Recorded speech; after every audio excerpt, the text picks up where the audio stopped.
নমস্কার বন্ধুরা, শ্রাবণী রান্নাঘরে আপনাদের সবাইকে স্বাগত জানিয়ে আমি আবারও একটা রান্নার ভিডিও নিয়ে আপনাদের সামনে চলে এসেছি। আজকের আমি আপনাদের মূলো দিয়ে একটা অসাধারণ রেসিপি বানিয়ে দেখাবো। আশা করি আপনাদের ভালো লাগবে। তার জন্য কিন্তু আমার পুরো ভিডিওটা আপনাদের দেখতে হবে। আর দেখা শুরু করার আগে একটা লাইক দেবেন আর সুন্দর একটা কমেন্ট করতে কিন্তু ভুলবেন না। তাহলে চলুন এই মূলো দিয়ে আজকের আমি কি বানাই সেটা আপনারা একবার দেখে নিন।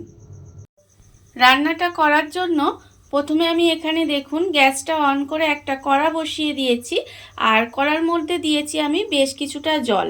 জলটা আমার এখানে গরম হবে আর এখানে দেখুন আমি রেখে দিয়েছি মূলোটা কিন্তু আমি এখানে একেবারে সরু সরু করে গ্রেট করে রেখেছি। আপনারা দেখে বুঝতেই পাচ্ছেন একদম ছোট্ট একটা গ্রেটার ব্যবহার করেছিলাম। সেই ছোট গ্রেটারটা দিয়ে খুব ভালোভাবে মূলোটা গ্রেট করে রেখেছি। এইবারে গ্রেট করে ভালোভাবে ধুয়ে পরিষ্কার করে রেখেছি। এইবারে এদিকে জলটাও আমার গরম হয়ে গেছে। আমি এই মূলোটাকে এই জলের মধ্যে দিয়ে দেব। মূলোটা আমি জলের মধ্যে দিয়ে একটু মূলোটা ভাপিয়ে নেব। খুব বেশি কিন্তু মূলোটা আমি এখানে সেদ্ধ করব না। মূলোটা জাস্ট জলটা যখন ফুটে উঠবে ততক্ষণ পর্যন্ত মূলোটা একটু হতে দেব। তারপরে জলটা ভালোভাবে ফুটে গেলেই কিন্তু মূলোটা আমি নামিয়ে নেব। জলটা আমার এখানে ভালোভাবে ফুটে গেছে আর মূলোটাও কিন্তু এখানে ভাপানো হয়ে গেছে। মূলোটা আমি এখানে একটু ভাপিয়ে নিলাম, তার কারণ হচ্ছে মূলোতে দেখবেন একটা গন্ধ থাকে। আপনারা যদি মূলোটা এইভাবে একটু ভাপিয়ে নেন তাহলে মূলোর যে একটা গন্ধ থাকে সেটা অনেকে পছন্দ করে না, সেটা কিন্তু চলে যায়। এবারে মূলোর এই যে জলটা খুব ভালোভাবে একটু ঝারিয়ে নিতে হবে, ঝারিয়ে আলাদা করে রেখে দেব।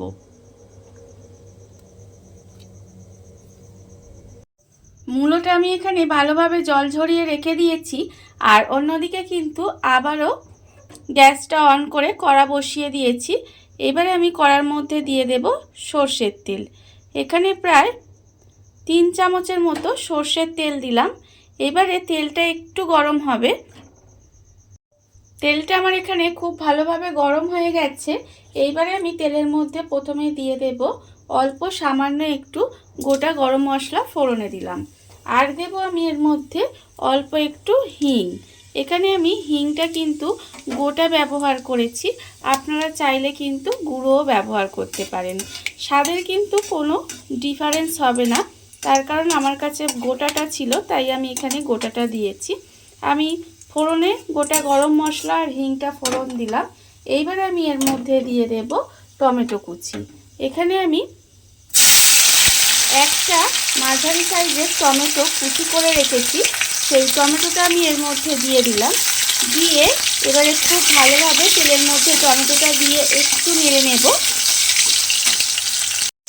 টমেটোটা তেলের মধ্যে দিয়ে আমি একটু নেড়ে নিয়েছি। এইবারে আমি এর মধ্যে দিয়ে দেব আদা। এখানে আমি 1 চামচ আদা গ্রেট করে রেখেছি, সেই আদাটা কিন্তু আমি এর মধ্যে দিয়ে দিলাম। দিয়ে এবারে খুব ভালোভাবে আদাটা একটু কষিয়ে নেব, যাতে আদার যে একটা কাঁচা গন্ধ থাকে সেটা চলে যায়।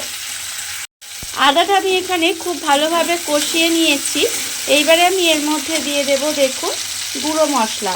গুঁড়ো মশলার মধ্যে আমি এখানে রেখেছি 1/2 চামচ হলুদের গুঁড়ো, 1/2 চামচ লঙ্কার গুঁড়ো, 1/2 চামচ জিরের গুঁড়ো, 1/2 চামচ ধনের গুঁড়ো, আন্দাজ মতো নুন, 1 চামচ চিনি আর 1/2 চামচ কাশ্মীরি লঙ্কার গুঁড়ো। এই সমস্ত মশলাগুলো কিন্তু আমি এর মধ্যে দিয়ে দিলাম। দিয়ে গুঁড়ো মশলাগুলো দিয়ে খুব ভালোভাবে একটু কষে নিতে হবে। গুঁড়ো মশলাগুলো দিয়ে আমি এখানে খুব ভালোভাবে কষিয়ে নিয়েছি। এইবারে আমি এর মধ্যে দিয়ে দেব টক দই। এখানে আমি 1 চামচ মতো টক দই ফেটিয়ে রেখেছি, সেই টক দইটাও আমি এর মধ্যে দিয়ে দিলাম। দিয়ে এবারে টক দইটাও কিন্তু এই মশলার সঙ্গে খুব ভালোভাবে মিশিয়ে একটু কষিয়ে নিতে হবে। টক দইটা দিয়েও কিন্তু আমি খুব ভালোভাবে কষিয়ে নিয়েছি। দেখুন কষানোটা কিন্তু আমার হয়ে গেছে, তেলটাও কিন্তু আমার ভালোভাবে ছেড়ে দিয়েছে। এইবারে আমি এর মধ্যে দিয়ে দেব যে মূলোটা আমি এখানে গ্রেট করে রেখেছিলাম, গ্রেট করে ভাপিয়ে রেখেছিলাম, সেই মূলোটা কিন্তু আমি এর মধ্যে দিয়ে দিলাম। মূলোটা দিয়ে এবার মশলার সঙ্গে খুব ভালোভাবে একটু কষিয়ে নিতে হবে। অনেক সময় দেখবেন মূলো কিন্তু অনেকেই খেতে চায় না, এইভাবে যদি মূলোটা রান্না করে দেন তাহলে দেখবেন তারা কিন্তু খুব ভালোবেসে খেয়ে নেবে। এবারে মূলোটাকে আমি এর মধ্যে দিয়ে খুব ভালোভাবে একটু কষিয়ে নেব। মূলোটা আমি এখানে মশলার সঙ্গে খুব ভালোভাবে কষিয়ে নিয়েছি। এবারে আমি এর মধ্যে খুব অল্প সামান্য একটু জল দেব। যেহেতু আমি এখানে গুঁড়ো মশলা ব্যবহার করেছি তাই অল্প একটু জল দেব, কারণ মূলোটা এখানে আমার ভাপানো আছে, তাই বেশি জল দেবার দরকার নেই।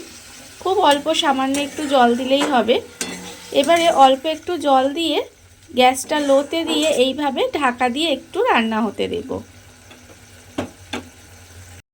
গ্যাসটা লোতে দিয়ে ঢাকা দিয়ে আমি কিছুক্ষণ এইভাবে রান্না হতে দিয়েছিলাম।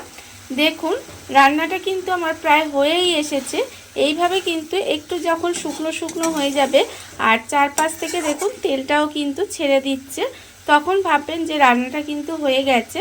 রান্নাটা এরকমই হয়, একটু শুকনো শুকনোই হবে।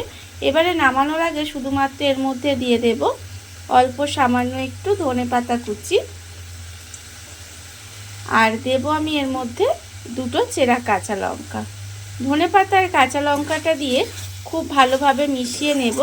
মিশিয়ে গ্যাসটা অফ করে ঢাকা দিয়ে কিছুক্ষণ রেখে দিলেই কিন্তু রান্নাটা আমার রেডি হয়ে যাবে। এই রান্নাটা কিন্তু খেতে অসম্ভব সুন্দর হয়, বিশেষ করে গরম ভাত দিয়ে খেতে তো ভীষণ ভালো লাগে। আপনারা এইভাবে একবার হলেও বাড়িতে বানিয়ে দেখতে পারেন, আশা করি ভালোই লাগবে। দেখুন রান্নাটা কিন্তু আমার হয়ে গেছে। এবারে আমি গ্যাসটা অফ করে দেব।